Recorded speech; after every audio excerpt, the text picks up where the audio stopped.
آج جب ہم مسجد میں جماعت آتی ہے تو اعلان ہوتا ہے جی مغرب کی بعد عصر کے بعد جی میرے دوستوں بزرگوں بھائیو، اللہ پاک نے ہم سب کی کامیابی پورے کے پورے دن میں رکھی ہے۔ کیا نماز کے بعد دعوت تبلیغ کی بات ہوگی، انشاءاللہ سب حضرات بیٹھیں اور بہت نفع ہو۔ تو ہم ایسے بھاگ دیا جیسے کہ میرے دوستوں بزرگوں بھائیو جماعت آئی ہوئی ہے آپ کی مسجد میں، بم دھماکہ کرنے والی ہے، تو فوراً متوجہ ہو جائیں۔ تو لوگ ایسے بھاگتے ہیں، ملک بے عذاب ہیں، مہنگائی ہے، لوڈ شیڈنگ ہے، بجلی کا ہے، بے آٹا مہنگا، چینی میں۔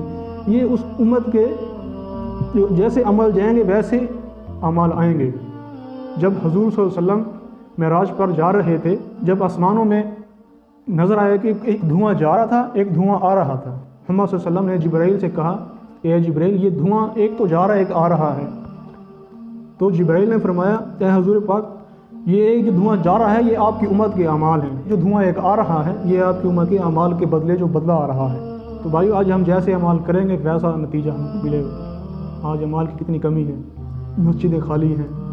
اصل جو مقصد ہے حدیثوں کا، یہ قرآن کی تعلیم، یہ دین پر لانا ہے امت کو، ٹھیک ہے نا۔ اس کو سیکھنے کے لیے ایک مختصر سا وقت ہے، 4 مہینے، کوئی زیادہ ٹائم نہیں ہے۔ آج ہم دنیا کا کوئی کام سیکھنے کے لیے کئی سال لگا دیتے ہیں۔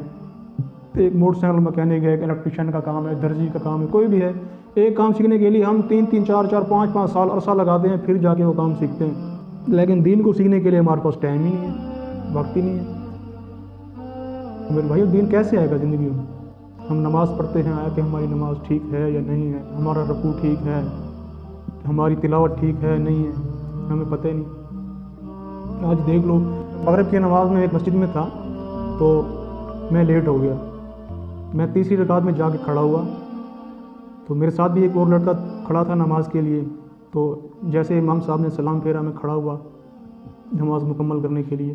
تو میرے ساتھ جو بندہ کھڑا ہوا تھا، میں نے ایک رکعت پڑھی، اس نے پوری مغرب کی نماز پوری کر دی 2 منٹ کے اندر۔ یہ حقیقت ہے۔ کیا ہے کہ صرف نماز کی دین کی محنت نہیں ہے، نماز سیکھی نہیں ہے، کس طرح پڑھنی ہے نماز۔ اس طرح کی نماز کا کوئی فائدہ نہیں ہے۔ ایک حدیث میں صاف صاف لکھا ہے کہ ایسی نماز پرانے کپڑے میں لپیٹ کر منہ پر مار دی جائے گی، سیاہ کپڑے میں۔ حضور صلی اللہ علیہ وسلم کے ختم نبوت کے صدقے یہ ہم پر فرض ہے کہ اس دین کو خود بھی کرنا ہے اور دوسروں کو بھی اس پہ لانا ہے۔ یہی محنت ہے دعوت تبلیغ۔ تو میرے بھائی بزرگوں نے کچھ وقت بنایا ہے کہ 4 مہینے لگا کے اس کام کو سیکھا جائے، پھر مقصد اپنی زندگی میں اس کا مقصد بنا کے کرنا ہے۔ ہم سب کو عمل کرنے کی توفیق عطا فرمائے۔ تو میرے بھائی دوستوں، اگر ویڈیو اچھی لگے تو چینل کو سبسکرائب ضرور کریں، ویڈیو کو لائک شیئر کریں، اس سے ہماری حوصلہ افزائی ہوتی ہے، تاکہ اسی طرح کی ہم اور حدیث کی ویڈیو بناتے رہیں۔ اور بیل آئیکن کو ضرور پریس کریں تاکہ نئی سے نئی ویڈیو آپ کو حدیث آپ تک پہنچتی رہے اور ویڈیو کا نوٹیفیکیشن آپ کو ملتا رہے۔